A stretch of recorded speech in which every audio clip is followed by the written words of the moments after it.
Então vamos falar desta perfeição em forma de livro que eu amei, gente. Eu amei, se dependesse de mim tinha mais página, tinha mais história, de tanto que eu amei. Olá, gente! Eu sou a Nina e esse é o Hora de Ninar.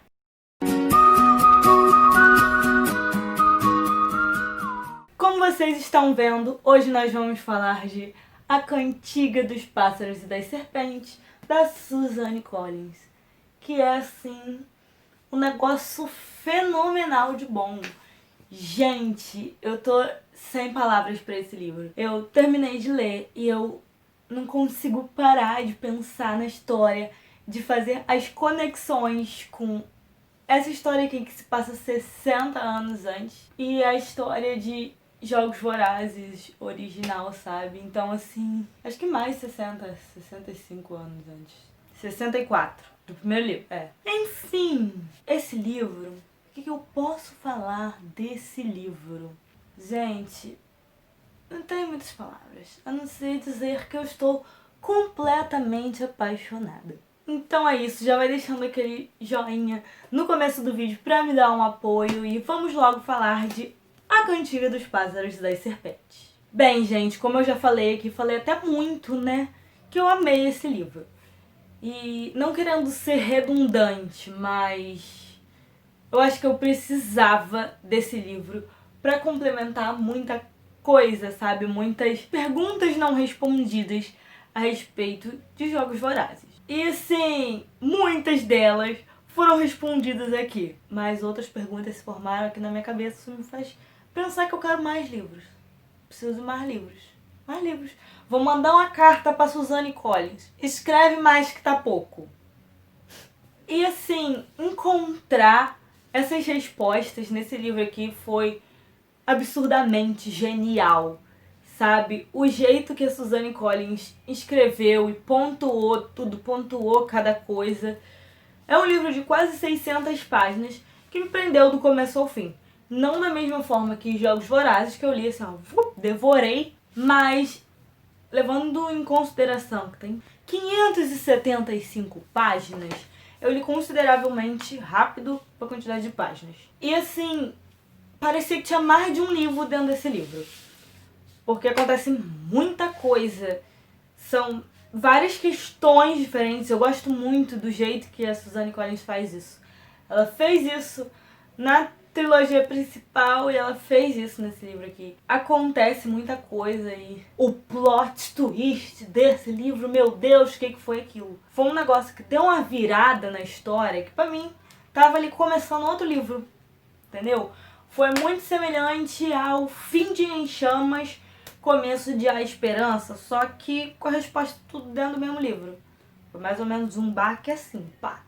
Só que aí você tinha o próximo capítulo, não tinha aquela agonia que a gente fica depois de ler Em Chamas, porque você tem que esperar o outro livro pra ler. Aqui não. Você já tá ali, ó, depois do BUM no meio da tua cara, você já vai no próximo capítulo, você já vai encontrando as respostas das coisas. E, resumidamente, aqui nós vamos encontrar Panem na 10ª edição dos Jogos Vorazes. Teoricamente, a guerra já acabou, mas os efeitos da guerra ainda estão atingindo a capital. E eles estão, assim, procurando formas de ir lá e cravar. Pá, a gente ganhou, aceitem isso. E uma das formas que eles encontraram pra isso foi os Jogos Vorazes. Só que as primeiras edições dos Jogos Vorazes eram uma matança, uma carnificina, um negócio totalmente... Não tinha aquela glamorização que a gente encontra nos Jogos Vorazes, que a gente conhece, da trilogia principal. E nessa 10ª edição, o criador dos jogos, com a cientista maluca que desenvolve os negócios todo lá, aliás, não gosto dessa mulher, eles resolveram chamar alunos do ensino médio, formandos, para participar dos jogos, quase como se fosse um trabalho de conclusão do ensino médio. E eles seriam mentores. Eles escolheram alguns alunos, 24 alunos, para serem mentores nos Jogos Vorazes. E adivinha quem foi um desses mentores? Coriolanus Snow. Ele próprio, presidente Snow. E o que a gente vê aqui? O Snow, ele não já era aquele monstro que a gente conhece. Aqui ele só tinha 18 anos E ele tava meio que em desespero, porque ele precisava se tornar alguém na vida, pra manter o status que a família dele fingiu continuar tendo depois da guerra, quando eles ficaram falidos. Os pais do Snow morreram, fica o Snow com a avó e a prima, que adivinha quem que é a prima do Snow? A Tigris. Quando eu descobri isso, eu fiquei assim, ó, em choque. Porque a Tigris, primeiro que eu não imaginava que ela tinha essa idade toda, né? Quando eu tava lendo A Esperança, eu achava que a Tigris era mais nova. Descobri que ela é velhinha. Chocada. E me deixou com outra pulga atrás da orelha, que foi: Snow era primo da Tigris. Eles viviam ali muito unidos. Quando a gente vai pra leitura de A Esperança, a Tigris ajuda a Katniss e o pessoal pra eles conseguirem vencer o Snow. A Tigris, assim, de certa forma ela já não gosta do Snow. Ela fala em uma parte que ela foi meio que descartável pra ele, que ela tava nos jogos enquanto ela era útil, né? Porque ela foi estilista dos Jogos Vorazes, mas até não ser mais útil. Então, assim, quando a gente pega isso aqui e descobre que eles eram primos, que eles eram muito próximos, a gente fica, como assim, cara? Isso não é spoiler, tá, gente? Isso aqui não é spoiler. E, assim, a avó deles fica mantendo na cabeça dela que eles ainda são ricos. Mas só na cabeça da véia mesmo, porque, meu Deus do céu, sabe? Nunca vi um negócio, uma falta de aceitação. Ela simplesmente se recusava a aceitar.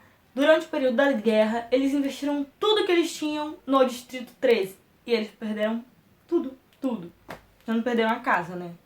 Mas assim, de dinheiro, eles ficaram completamente pobres e ficaram tentando manter as aparências. E beleza. A Tigris, coitada, era quem mais trabalhava naquela casa, entendeu?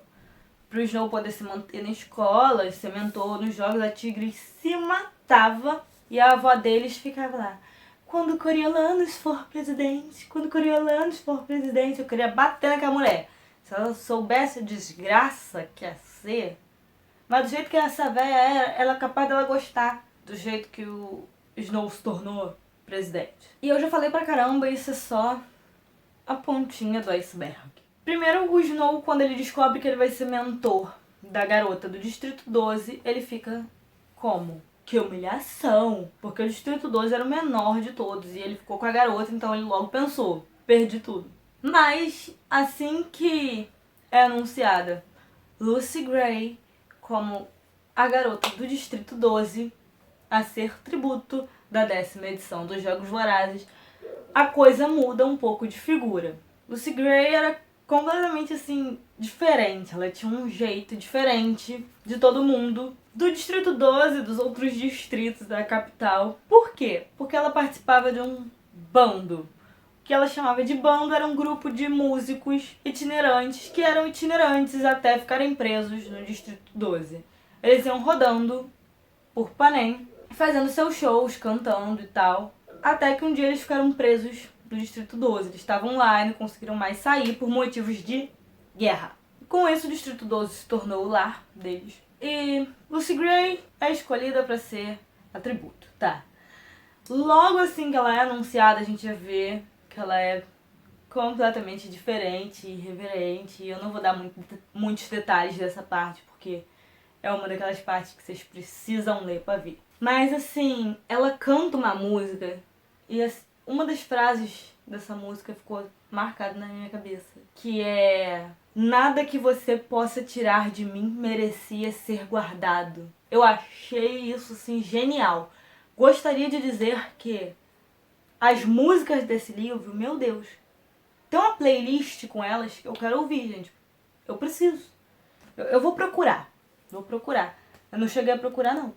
Mas eu fiquei com as melodias que eu criei na minha cabeça, com as letras das músicas desse livro aqui, ficaram na minha cabeça, que são sensacionais. E assim que Snow conhece a Lucy Gray, ele começa a pensar numa forma de usá-la para poder ganhar status, já que ele não imaginava que ele ia ganhar os Jogos Vorazes, tendo ela como tributo. Mas no decorrer da história a gente vai vendo que ele se apaixona pela Lucy Gray. O jeito dela, sabe, cada música que ela cantava, ele ficou simplesmente fascinado por ela. Com isso, ele começou a fazer loucuras pra dar um jeito da Lucy Gray ganhar. Ele tinha que fazer a Lucy Gray ganhar de qualquer jeito, porque ele achava que se ela ganhasse, ela poderia ficar na capital pra eles ficarem juntos e viverem um romance. E assim, a Lucy Gray acaba se apaixonando por ele de volta, porque ele tava, teoricamente, fazendo tudo por ela. A questão é, a gente já entra num impasse aí. Ele não tava fazendo tudo por ela porque ele era uma pessoa boa, ele tava fazendo tudo por ela, tudo com interesse próprio. Isso a gente percebe de cara. Coriolanus, ele não começou sendo tão ruim, mas ele já era muito egoísta, muito narcisista. Ele achava, assim, que tava no centro do mundo. Ele não suportava que a família Snow, que tinha tanto prestígio, que tava no topo, acabasse se tornando, como é que eu posso dizer, desprestigiada, desmerecida, num linguajar mais chulo, se tornasse a ralé. Ele não queria isso, não se conformava com isso, não aceitava. E é aqui que eu vou parar de falar. Gente, Coriolanus fez cada coisa. Eu confesso que assim, a premissa me deixou com uma pulga atrás da orelha. Eu vi muita opinião negativa sobre esse livro. Então, quando eu peguei pra ler, apesar de tudo, mesmo vendo tantas opiniões negativas, eu fiquei assim, preciso ler, preciso ler, preciso ler, preciso ler, preciso ler, preciso ler, preciso ler. Por quê? Porque eu terminei recentemente de ler a trilogia Jogos Vorazes e foi uma das melhores coisas que eu li na minha vida. Eu fiquei encantada e, tipo, ter mais um livro, precisava ler. Apesar de tanta gente falando mal, dando opiniões negativas, eu não conseguia pensar numa forma desse livro ser ruim. Pra mim não tinha como.